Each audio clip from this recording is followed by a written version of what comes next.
Well, hello there.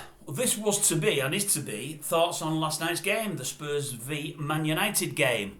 But I've just heard something that made me chuckle and I thought I'd share it with you just before we start. Mr Keown, just ace pundit, Mr Sit on the Fence Keown. You might have garnered that from my last post a couple of weeks ago when the channel first started regarding pundits, when I mentioned Martin's style of punditry there.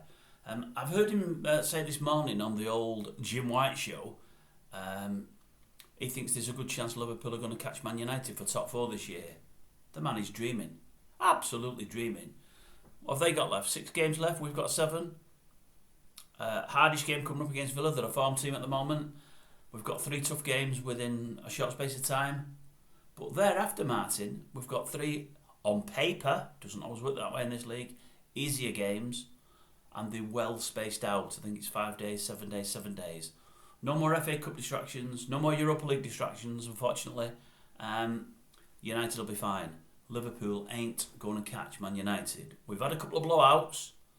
We've relaxed a couple of times when in front, e.g. last night. But you've got to realise, Martin, Liverpool are up and down like nobody's business. They're like yo-yos this year. That isn't the Liverpool of old. So for all we can throw in a bad performance, if you think Liverpool are going to sort of get maximum points in the last 6 or 7 games, I'm pretty sure you're dreaming. But we'll see. Anyway, last night, well, it's basically, we're a better team than Spurs. We've got half our defence missing. Wasn't certain we'd win. It didn't matter to us. We were that far in front. And we have some easy games to come. Did think we would win, I must admit, because Spurs are really struggling at this moment in time. But I'm always worried about a team that houses Kane and Son.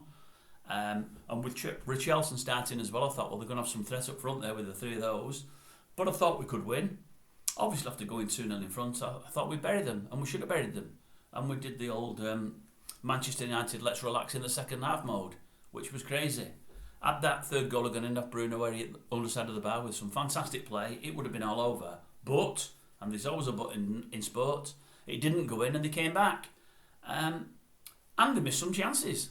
You know, the header was unbelievably wide. That should have been a goal. But we missed some as well. We should have won. We should have won. We didn't do. But it isn't going to hurt us. I think we always can beat Tottenham at home or away. You know, we've had some bad results this year, as I spoke about a couple of minutes ago. But Spurs are soft. The same way Arsenal have always been soft, and we're seeing that now this year. They've had a great year, Arsenal, but you know, when it gets to the business end of the things, the Arsenal revert to Arsenal of old. Or of the last few years, should I say. But no, disappointing last night, very disappointing. But again, it's just a couple of players I'd want to focus on rather than the whole team performance. And it's 2 of the players I've mentioned in 2 or 3 of the past videos that I've had up over the last 2 or 3 weeks since the channel came into existence. One would be Fred. What did we say about him a week or 2 ago? The only £50 million Brazilian I know who struggles to control the ball and pass the ball. Disappointing last night, Fred. I mean, you've had some great games for us. You've had some great games. You know, sometimes in the middle of that engine room with Casemiro, you've done really, really well. You run your blood to water, you know, you give everything. But your technique for a Brazilian can be woeful. Your passing last night, oh my goodness. I think of probably his first 8 passes, 6 of them or 7 of them went to the opposition. And of those 8 passes, probably 6 of them were really easy. It was just unbelievable. Unbelievable. I just couldn't believe it. Just disappointing. Just, you expect a lot more from him. And then we go to Iggy. God, Iggy. I'm always digging out Iggy, but then again, he deserves it. I mean, what did he do last night? He came on with probably 40 minutes to go, 5 minutes extra time, so we had 45 minutes. What that man can do in 45 minutes, honestly, it takes any other footballer, at least 30 seconds to do. Work that one out, viewers. That means normally in 45 minutes he does absolutely zero. And he did, by the way, it's Martial, by the way, for those that don't know who Iggy is. He did nothing for 45 minutes. It's ridiculous. Why we still persevering with the fella is absolutely beyond me. Eric, I don't know if you can see the handle there. That's a door handle. Open the door, ask him to leave, and ask him to close that door behind him. We don't want him at this club. He offers nothing. Absolutely nothing. As I've said, you may get 1, possibly 2 good games out of him all season, and that's all you get. He is a total passenger. Just get rid. And as for Fred, you know, he's got to sharpen up on his passing for a £50 million Brazilian. You know, somebody told me last night, I had a message off someone, said his favourite song is it the Roger Daltrey hit? You might not remember this, it's an old one, viewers. Is it Giving the Ball Away? Oh, sorry, it was Giving It All Away, wasn't it? Giving It All Away, that was it. But Fred loved giving the ball away last night, he was mustard at it. Anyway, it was a nice cameo from Harry. He didn't do a bundle, but everything he did well, as he always does. Obviously, he was shop window when he wants to move next year to us, and I'm sure we're going to get him.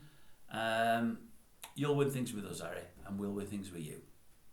But just disappointing, just disappointing. You know, we shouldn't be relinquishing 2-goal leads. Yeah, we're away from home, but they look dead and buried, and they're up against it. They're struggling this year. They're really struggling. They've struggled for 2 or 3 years, but they're really struggling at this moment in time. We should have buried them. But it isn't going to hurt us. We move on. We've got that cushion. We're definitely going to make top 4, regardless of what Mr Keown says. Hopefully we'll put up a good show in the FA Cup, and then next year, hopefully players back. Hopefully move a lot out, because there's a lot of deadwood there. There's a lot of players that aren't so much deadwood, but they're certainly not Man United players.